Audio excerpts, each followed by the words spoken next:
From the sea of glittering black gowns worn in solidarity, to sly references to unequal pay and recognition for women, to Frances McDormand's salute to a tectonic shift in the Hollywood power structure, it was a night for reckoning.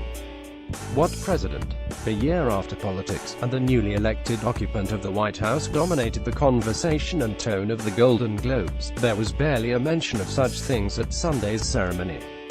This year, it was all gender politics, and of course From the sea of glittering black gowns worn in solidarity on the usually multicolored red carpet, to sly references to unequal pay and recognition for women, to Frances McDormand's salute to a tectonic shift in the Hollywood power structure, it was a night for reckoning, crowned by Oprah Winfrey's barn-raiser of a speech proclaiming, "The time is up." Some key moments. Serious carpet talk. Usually, red carpet interviews focus on the provenance of designer gowns and jewelry. This year, there was talk of working conditions for farmers and janitors, and demands for equal pay across society. Several actresses, including Meryl Streep, Michelle Williams and Emma Watson, brought social activists with them, to focus on real-life solutions to gritty problems far from Hollywood. "We feel emboldened in this particular moment," Streep said, "to stand together in a thick black line dividing then from now." Article continued below. Laura Dern's North Star. It was a night of unusually powerful speeches, whether long or short, that touched eloquently on the One came from Laura Dern, who won Supporting Actress for Big Little Lies, a TV series that aptly depicts not only UAL abuse, but a group of women who only fully discover their power when they unite. Using her character to describe a past culture in which people were afraid to speak out, Dern urged Hollywood to support and employ survivors brave enough to come forward. And she went further. "May we teach our children," she said, "that speaking out without the fear of retribution is our culture's new North Star," a sly nod to a glaring omission. One of the most glaring snubs in this year's nominations came in the Best Director category, where Greta Gerwig was passed over for her much-loved Lady Bird.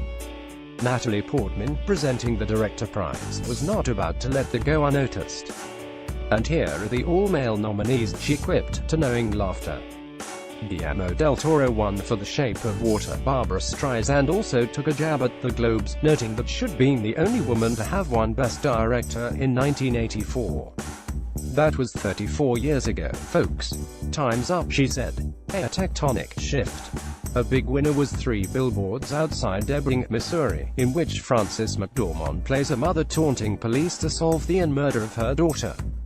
Winning for Best Actress, McDormand noted to the crowd that, "I keep my politics private. But it was really great to be in this room and to be part of a tectonic shift in our industry power structure." And she added, "Trust me, the women in this room tonight are not here for the food. We're here for the work." Oprah rules the room. But with all the eloquent speeches, none roused the room like Winfrey's, who had the crowd giving her repeated ovations as she issued a warning, not once, but 3 times, to powerful men who abuse women. "The time is up." She ended her barnstorming speech, in which she accepted the Cecil B. DeMille Lifetime Achievement Award, with a call to young girls. "I want all the girls watching here and now to know that a new day is on the horizon," she said. "And when that new day finally dawns, it will be because of a lot of magnificent women. And some pretty phenomenal men, fighting hard to make sure that they become the leaders who take us to the time when nobody ever has to say, 'Me too,' again." Director Ava DuVernay later wrote on Twitter that the room was still vibrating like electricity from that speech. Sterling K. Brown makes history. While most of the talk was about progress in the sphere of gender, actor Sterling K. Brown of TV's This Is Us addressed progress of a different kind. He was the first black actor to win the Globe for Best Actor in a TV drama. He thanked the show's creator, Dan Fogelman, for writing a role for a black man that can only be played by a black man. "What he was grateful for," Brown said, "is that I'm being seen for who I am and being appreciated for who I am, and it makes it that much more difficult to dismiss me or dismiss anybody who looks like me," calling out a network on equal pay. There's been much talk about equal pay lately, but Deborah Messing and Eva Longoria got very specific, calling out Entertainment Television on the issue while doing interviews with them on the red carpet. Messing referenced the recent departure from E! of host Kat Sadler, who has said she was making about half the pay of her male counterpart, Jason Kennedy. "I was so shocked to hear that E! doesn't believe in paying the female co-hosts the same as the male co-hosts," she said. "I miss Kat Sadler." Longoria also made the point to Ryan Seacrest. "We support gender equity and equal pay, and we hope that E! follows the lead with Kat as well," she said. Thelma and Louise returned. On an evening recognizing women in Hollywood, it was certainly apt to have Thelma and Louise, aka Gina Davis and Susan Sarandon, present an award. Davis, who is a longtime advocate for gender equality in film, joked cynically that the two had already fixed everything. She also noted that the men in the category they were presenting had agreed to give half the salary back so the women can make more than them. She was joking there, too. Cut-off speech and fast food rung Guillermo del Toro, who won Best Director at the Golden Globes, had to hush the orchestra after they began playing shortly after he started his acceptance speech. He told them to lower the music. "It's taken 25 years.